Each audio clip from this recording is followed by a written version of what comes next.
जय श्री कृष्णा भाइयों और बहनों।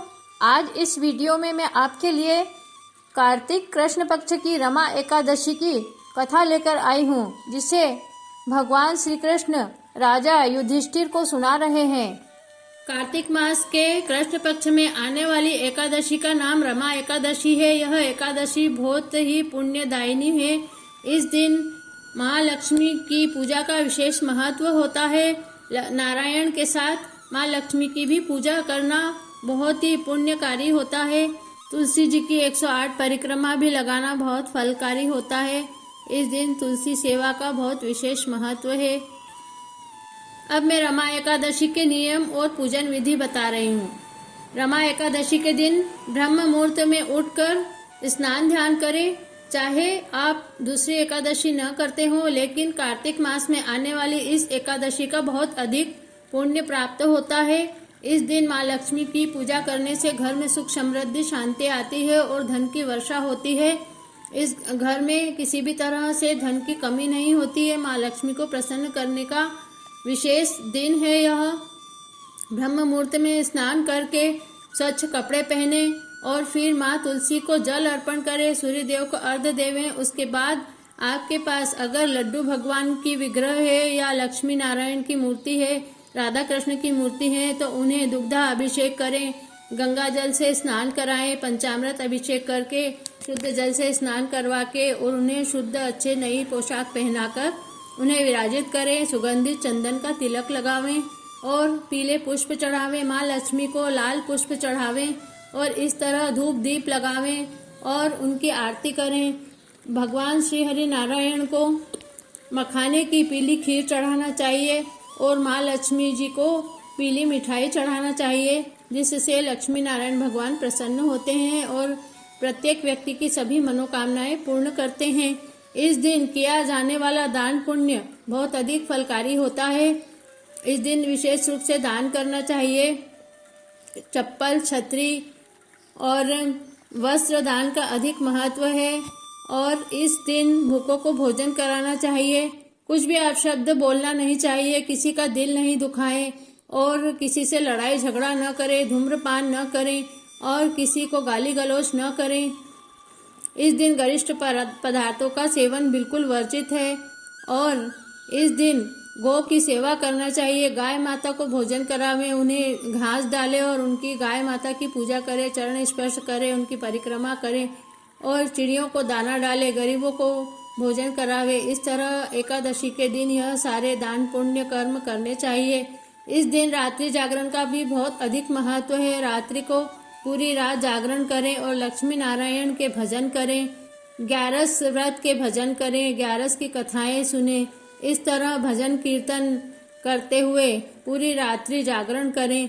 अगर जो व्यक्ति भी भगवान के समीप भजन कीर्तन करते हैं, ताल मृदंग ढोलक बजाते हैं, उनके घर में चहुमुखी उन्नति होती है और उन्हें लक्ष्मी की प्राप्ति होती है। भगवान श्री हरि नारायण की कृपा उन्हें प्राप्त होती है। इस तरह 11 के व्रत को संपन्न करें। चाहे आप प्रत्येक 11 का व्रत न करते हो, लेकिन कार्तिक के महीने में आने वाली इस एकादशी का व्रत अवश्य करें। इस एकादशी में तुलसी अर्चन का बहुत अधिक महत्व है। भगवान श्री हरि नारायण को 108 या 33 तुलसी उनके नाम लेते हुए चढ़ावे, इसे तुलसी अर्चन कहते हैं। तिल्ली अर्चन भी करना चाहिए। भगवान को 108 नाम लेते हुए तिल्ली चढ़ाएं और नाम जाप करें। श्री कृष्ण गोविंद हरे मुरारी, हे नाथ नारायण वासुदेवा। इस मंत्र का एक माला जाप करें और इस तरह भगवान को प्रसन्न करने के लिए रमा एकादशी का व्रत अवश्य करना चाहिए। विष्णु सहस्त्र नाम का भी पाठ करने का बहुत अधिक महत्व है। गीता जी पढ़ सकते हैं, भागवत जी पढ़ सकते हैं और भगवान श्री हरि नारायण के भजन करते हुए 11 का व्रत सफल बनाएं। रमा एकादशी की कथा जरूर सुनना चाहिए। इस दिन कथा सुनने का विशेष महत्व है और व्रत करने का बहुत अधिक फल प्राप्त होता है। अगर आप कथा सुन रहे हैं और सुना रहे हैं तो इसका चौगुना फल प्राप्त होता है। इसलिए प्रत्येक एकादशी पर एकादशी महात्म्य की कथा अवश्य सुने। हमने हमारे चैनल पर प्रत्येक एकादशी की कथाएं डाल रखी हैं, कृपया आप हमारे चैनल पर देखें और सुनें। रमा एकादशी के दिन भगवान श्री हरि नारायण को केले चढ़ाने का बहुत अधिक महत्व है। केले चढ़ाने से और उसका प्रसाद भी लेना चाहिए। तो चलिए अब मैं आपको रमा एकादशी की कथा सुना रही हूँ। इसमें राजा मुचुकुंद की कथा कही गई है, जिसमें कि उन्होंने अपने राज्य में यह ढिंढोरा पिटवाया था कि रमा एकादशी के दिन कोई भी व्यक्ति अन्न नहीं खावे और निर्जल रहकर ही व्रत करे। प्राचीन काल की बात है कि एक राजा जिसका नाम मुचुकुंद था, वह धर्म राज्य करता था। उसके मित्र भी इंद्र, कुबेर, वरुण, विभीषण इत्यादि थे। वह सत्य बोलने वाला विष्णु का परम भक्त था। उसके एक लड़की उत्पन्न हुई जिसका नाम चंद्रभागा रखा गया। जब वह लड़की शादी योग्य हुई तो राजा ने उसका विवाह राजा चंद्रसेन के पुत्र शोभन के साथ कर दिया। एक दिन शोभन अपनी ससुराल में आया। उसी दिन एकादशी के व्रत का दिन था। चंद्रभागा ने एकादशी के दिन समीप आया जानकर विचार किया कि मेरा पति अत्यंत दुर्बल है, इसलिए यह व्रत नहीं कर सकेगा। हे भगवान, अब मैं क्या करूं? मेरे पिता की आज्ञा बहुत कठिन है। राजा मुचुकुंद दशमी के दिन राज्य में ढिंडोरा पिटवा देते थे कि एकादशी के दिन कोई भी भोजन नहीं करे, जिसे सुनकर शोभन अपनी पत्नी के पास आया और उससे पूछा कि हे प्रिय, तुम मुझे ऐसा कोई उपाय बताइए जिससे मेरा जीवन नष्ट नहीं हो। तब चंद्रभागा ने उत्तर दिया कि हे प्राणनाथ, मेरे पिताजी के राज्य में कोई भी एकादशी के दिन भोजन नहीं करता है। यहाँ तक कि हाथी, घोड़ा, ऊंट, भैंस, गाय, बैल इत्यादि पशु भी तृण ग्रहण नहीं करते। तब फिर आप ही बताइए कि मनुष्य किस प्रकार से अन्न ग्रहण कर सकते हैं। यदि आप भोजन करना चाहते हैं तो इस नगर को छोड़कर आज के दिन कहीं चले जाइए। यदि आप इसी स्थान पर रहेंगे तो यह व्रत अवश्य ही करना पड़ेगा। शोभन ने उत्तर देते हुए कहा, हे प्रिय, तुम्हारा कहना बिल्कुल सत्य है। अब मैं इस व्रत को अवश्य करूँगा। जो भाग्य में लिखा है वह तो होकर ही रहेगा। इस प्रकार विचार कर शोभन ने एकादशी का व्रत किया। तब वह भूख और प्यास से पीड़ित होने लगा। जब सूर्य नारायण अस्त हो गए और जागरण करने की रात्रि आई तो वह शोभन को अति दुखदायी प्रतीत होने लगी। नतीजा यह हुआ कि दूसरे दिन प्रातः काल होने से पूर्व ही शोभन की मृत्यु हो गई। तब राजा ने राजकीय सम्मान के साथ उसका दाह संस्कार करा दिया। चंद्रभागा को सती होने से पिता ने रोक लिया। वह अपने पिता के घर ही रहने लगी। रमा एकादशी के व्रत के प्रभाव से शोभन को मंदराचल पर्वत पर शत्रुओं से मुक्त एक उत्तम देवनगर प्राप्त हुआ। उसकी अटारी तरह तरह के हीरे, पन्ने, मणि आदि रत्नों से सुशोभित थी तथा स्वर्ण के सुंदर खंभे लगे हुए थे। वह उस स्थान पर स्वर्ण सिंहासन के ऊपर विराजमान हो रहा था। सन्मुख अप्सराएं नृत्य कर रही थी तथा अनेक गंधर्व गान कर रहे थे। एक समय एक सोम शर्मा नामक का ब्राह्मण मुचुकुंद नगर का रहने वाला तीर्थ यात्रा के लिए घूमता फिरता उस स्थान पर चला आया। सोम शर्मा ने शोभन को राजा का जमाई जानकर पहचान लिया और वह उसके निकट गया। सोम शर्मा ब्राह्मण को आया देखकर राजा सोमन अपने सिंहासन से उठ खड़े हुए और ब्राह्मण का सत्कार करके पास में बिठा अपने ससुर तथा अपनी स्त्री चंद्रभागा की कुशलता के समाचार पूछने लगा। सोम शर्मा ब्राह्मण ने कहा, हे राजन, हमारे राजा और आपकी पत्नी चंद्रभागा दोनों ही सकुशल हैं। अब आप मुझको अपना वृत्तांत सुनाओ, क्योंकि मुझे यह सब देखकर बड़ा आश्चर्य हो रहा है कि ऐसा विचित्र और सुंदर नगर न तो पहले मैंने कभी देखा है और न कभी सुना है। सो आपको किस प्रकार से यह नगर प्राप्त हुआ है? शोभन ने कहा, हे सोम शर्मा, यह सब कार्तिक मास के कृष्ण पक्ष की रमा एकादशी के व्रत का ही प्रभाव है।